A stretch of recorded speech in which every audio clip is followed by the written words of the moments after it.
say, because obviously nobody would know what the numbers are on these checks. They'll be big numbers, and we're talking the size of numbers that could. Because that's not going to be a bad shout. I think I've been a test rider. Yeah, but I think it's caliber. Because we said actually, we wonder what.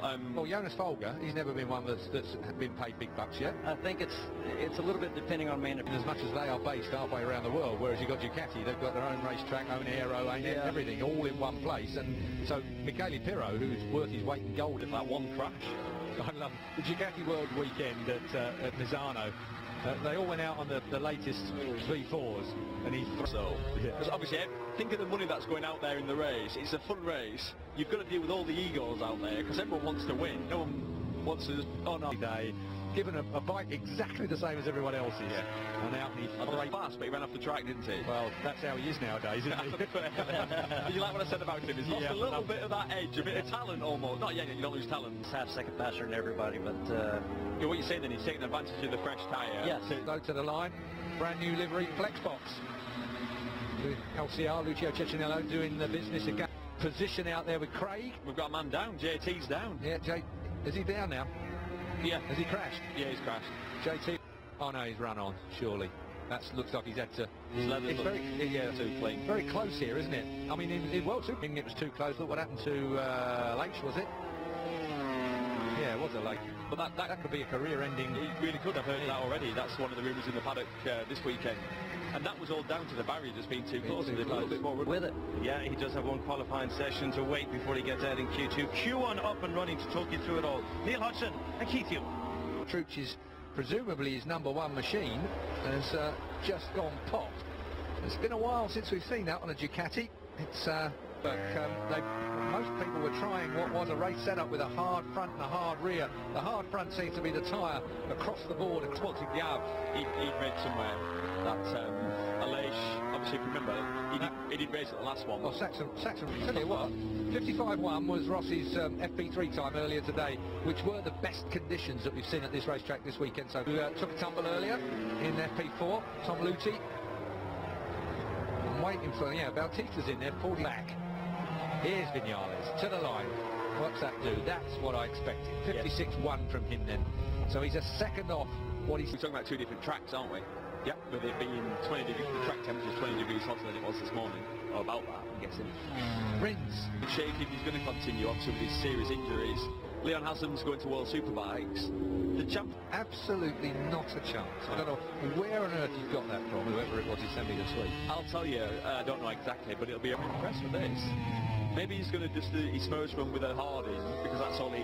Which is as we were at this time of day yesterday. So there's Rins, that's the betting, isn't it? That's the main bet, the fate. He's only 0.2 off the quickest time here, so he needs to find a 10th, just over a 10th jack to get through. Frankie Morbidelli's going to have a good weekend. I love Bradley Smith's attitude. He's got a great attitude towards his life and racing. He's always been consistent though, he's always off at this point. I mean, he's been riding really well, he was very good at the Suzuka 8-out, do you see it? I watched the weekend, you have spent quite a lot of time in the bathroom. It takes him ages to do his hair. Looked like he was going slow enough to have made the corner, had the bike kept going. Might be right. Viñales, as you can see, he's on a good lap, nearly 2 tenths. So, Aleix was on a good one, as you can see from the bottom of your screen. Yeah, keep looking at it, it keeps catching my eye. Oh, at the end of that one, down goes Jack, and over the line goes Viñales, 55.5. That's getting more like it.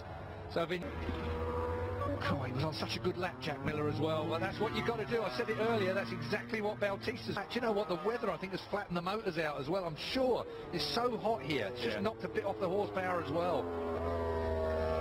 Out of it. Shireen. It's who's going to be second. No one's going to beat Viñales. No. Bautista. That last sector gone. 42 Rins. Does he go through? He doesn't. Or it hasn't clocked up. Oh, it clocked up in the end. 55.8. But obviously Bautista's on a good lap. Rins is still on a good lap as well. Morbidelli only goes third. Doesn't go quicker. Oh, he lost some time in that last sector. It went for a long way. Long He nearly did a Marquez on that one. He nearly saved it. You know, that was so typical of a hot... Alex Rins goes through on the Suzuki. There's two Suzukis in the qualifying session for the front four rows of the grid. We're getting that in qualifying. He didn't race in Assen crashed in Assen and brought the ball in his hand, and then tried to ride in Germany, and it was just too painful. That stunning sight, but it's a terrifying track as well for the riders out there, and we saw that in Q1, Colin. It's not a track that you guys are trying to push, just step over that boundary and down they go. No surprise, two factory bikes at the top there, because it's just one of those. It feels like it's going to overstep that boundary a little bit. Right now it doesn't look like you can come in, a red light will come on if it's overheating, but if you're out there pushing and giving it everything, sometimes you just don't see it. So do I push, do I not push, do I go see what the track gives me, and it's just going to go out there and feel it out. Let's stay on this. Oh, Keith and Neil. Thank you, Craig. Thank you, Colin. Dovizioso got to step up to the plate. Count to get you through to qualifying 1 or qualifying 2. Dobby was only 10th fastest. He's gone. Well, we watched him a little earlier on today. This is live on BT Sport. This is the shootout for the front 30 AM on BT Sport 2 HD also. 15 minutes then, the clock is ticking. Stunning lapping in FP3 yesterday to go fastest. Can he do the same? Because something's clicked, because he's good at qualifying now, isn't he? He certainly is. Here's another man with another mod legs underneath. That's more for racing, I would suggest, than for the 1 laps that he's going to need for this situation. Are we going to see the limits of this track push? 100% we are, and it's going to be now. Here's Zarco, followed by Crutchlow, putting a big dark line down on the Czech track. Oh, look at it skating around really well already. Oh, every track I think of the year so far. I don't think there's been one near it. Thailand and Malaysia. Yeah, well, it's all down at the end of the day as well to ambient temperature. Ambient temperature's not that front straight, drifting it out towards the curves, over the line. To the top goes Mark Marquez, a 55.5. Past the key. Did. Well, that's the track. Yeah. That is the track. He's slithering around because there's just no grip. When you said that, I looked down, I saw Lorenzo 0.3 up. You know, it's going to be about smooth, applying some power. And then it's Lorenzo. And then, yeah. Doesn't even go right out to the paint, just keeps it in there. Lorenzo, 55.0. Exactly half a second fast here already. Here's Cal. Yeah, there's more to come as well. We know that, don't we? Obviously, we've got Austria coming next, which we know is at one thing that you can say is a Honda, a Yamaha or a Ducati track. Crutchlow goes second, middle of the front row. Perfect. Come on. Advantage, this time over Cal Crutchlow. Dobby goes 4th, second row at the moment for him provisionally with Rins and Pedrosa there. Really can. And it's the exact opposite. It's like you're going out on like a 20-lap tyre. That's sensation. Oh, well, it is good fun. You can feel it for miles away, but you feel like a hero because you can slide it out of every corner. For sure, Lorenzo's a great starter. And if he's got the right race set up, Lorenzo, he could be off. Yeah.